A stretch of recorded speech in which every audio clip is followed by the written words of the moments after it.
Dia faly miarabantsika indray amin'izao talata faha 4 ny volana Jolay 2024 izao. Tsy manana vahaolana intsony ity fitondrana tsy aninona eto Madagasikara ity. Ka zavatra roa sisa no paikadiny anaron-tsaronana sy anafenana izay tsy fahefan'izay intsony. De voalohany ny resaka faniliana andraikitra amin'ny hafa. Havanana dia havanana tokoa ty fitondrana ity amin'izay. Ny hafa foana ny tompona andraikitra, raha valomanana moa tsy maintsy voatolona foana. Ireo zay tsy mitovy hevitra ao anatin'ny tokom-panohitra zany ny RMDM koa dia sasatry ny voatonony. Ary ny faharoa dia ny fanodikodinana saim-bahoaka amin'ny amin'ny famoahana vaovao tsy marina na vaovao marina tsy misy dikany. Eo dia iarahantsika mahafantatra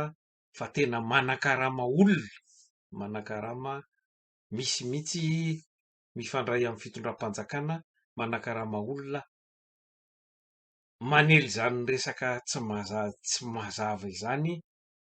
na koa manam-pempo, na koa manan-tsatso, manan-korotana ny hevitra zay olona mitondra hevitra eto amin'ny resaka itony serasera Facebook itony ohatra. Ny paika zany dia mamorona savorivorona polemika, zany hoe resaka mandany andro tsy misy farany nefa zavatra tsy hitondra makaiza. Zay ny ataontsika fantatry ny rehetra amin'ny anarana hoe compte fako, zany hoe olona voavidy voakarama hanao zany asa maloto mampalahelo, zavatra tena tsy fampiseho masoandro zany eo amin'ny resaka fitantanam-pirenena. Efa mazava moa ny tenin'ny filoha Rwandais, filoha Kagame zany hoe ny olona tsy aninona, mpitondra tsy aninona tsy mahavita andraikitra no manilika izany amin'ny hafa, satria rehefa vitanao tsakany sy andava ny asanao, vita tomombana ohatry ny antsika ohatra Kagame, de mikombona ho azy anie vavany rehetrarehetra, tsy afaka miteny intsony satria tsisy zavatra ho tenenina, mandeha sy mety daholo ny zavatra rehetrarehetra. Ka ny tanjon'ity fitondrana tsy aninona ity zany dia ny hanodikodina ny sain'olona mba tsy aharaka ny tena zava-misy marina, ary koa ho variana amin'ny resaka tsy nanan-kanina hoy ny fitenenana, mba hanadinoana ireo asa maloto rehetra zay tsy tamby isaina vitan'ny fitondrana io hatramin'izao, na hatramin'ny resaka doublon zany de very anjavona any daholo zany, resaka labato, resaka fanodikodinam-bola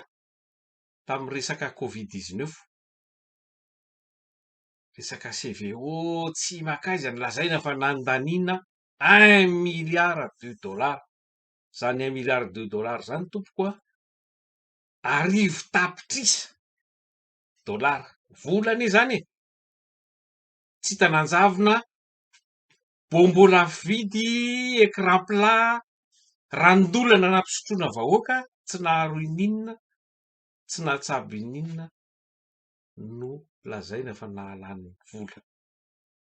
Resaka kinapo moa tsy resahana intsony,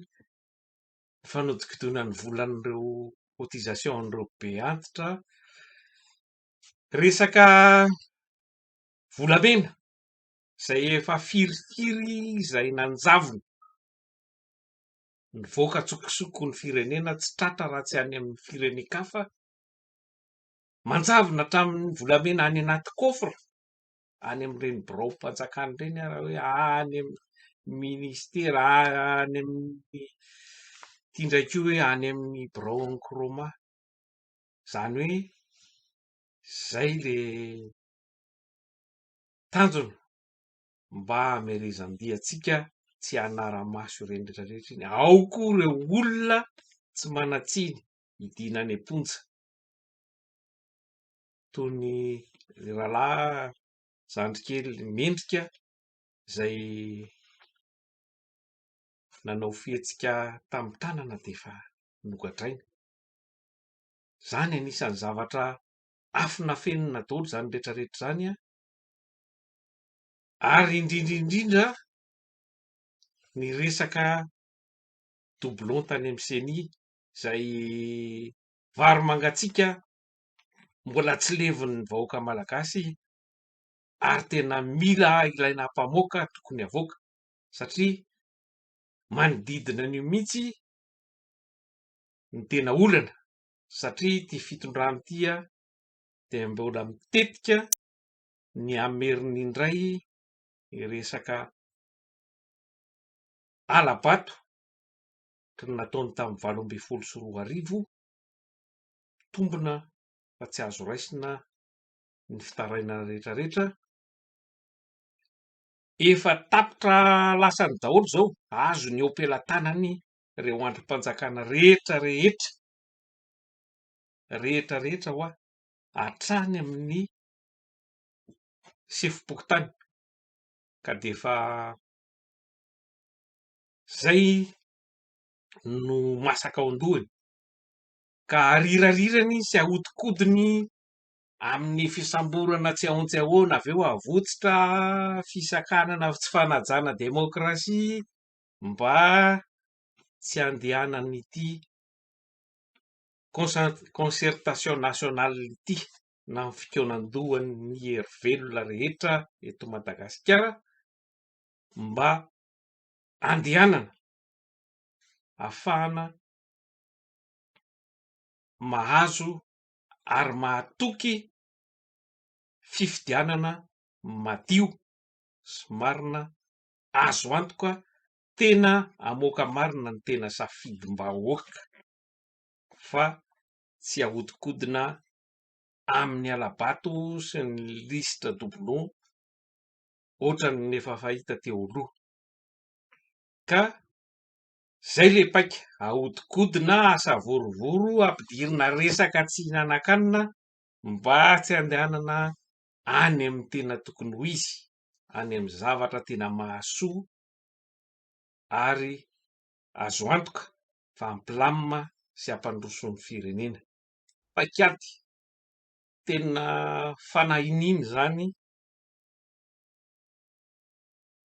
ny sin'ireny fiantsiana tena azo lazaina fa fiantsinady filana vaniny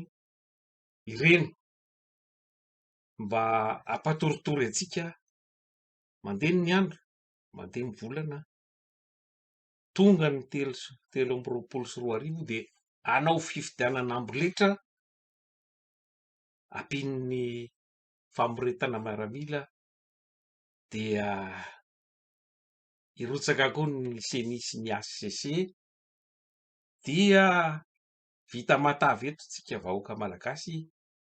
hitelona sy hihinana ny tsy fihinany mandritry ny 5 taona angarangidiny indray raha tsy mbola ho ampitombony ho 7 taona rehefa ho avy milamina tsara io izy amin'ny manaraka ka dia manaitra antsika rehetra ho taitra sy hifo mba tsy ho tratra ny velam-pandrika amin'izay resaka tsy hihinan-kanina izay fa tokony fitakiana ireo zavatra tena maika sy tena ilain'ny firenena no tokony ataontsika vaindondrara tena tsy maintsy ataontsika zay hanatontosana ny fitoenan-doham-pirenena mba hanaovantsika fifidianana tena madio marina, satria mila mpitondra, mila olona mahay,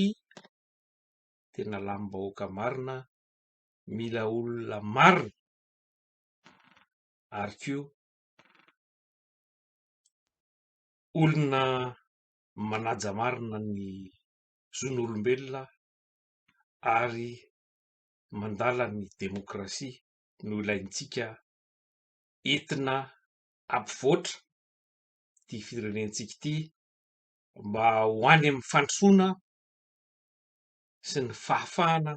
ary ny tena fahaleovantena marina. Maro dia maro tokoa ny olana maika tena miatra manaina amin'ny vahoaka malagasy ankehitriny. Azo lazaina fa anatin'ny insécurité totale na anatina crise na tsy afaka miaro miaina intsony ny firenena malagasy amin'izao fotoana, eo amin'ny lafim-piainana rehetrarehetra zany, crise na sécurité na tsy fahafahana miay ny ain'ny vahoaka malagasy zany no tena heviny, na eo amin'ny lafiny ara-tsakafo, ny vary tsy ampy sady mbola hafarana, ny ady any ivelany nefa manahirana ny manafatra ireny vary ireny amin'izao fotoana izao, fa samy tana tahiriny avy ny firenena tsirairay avy. Ny rano sy fisotro, ny kere mbola mahafaty.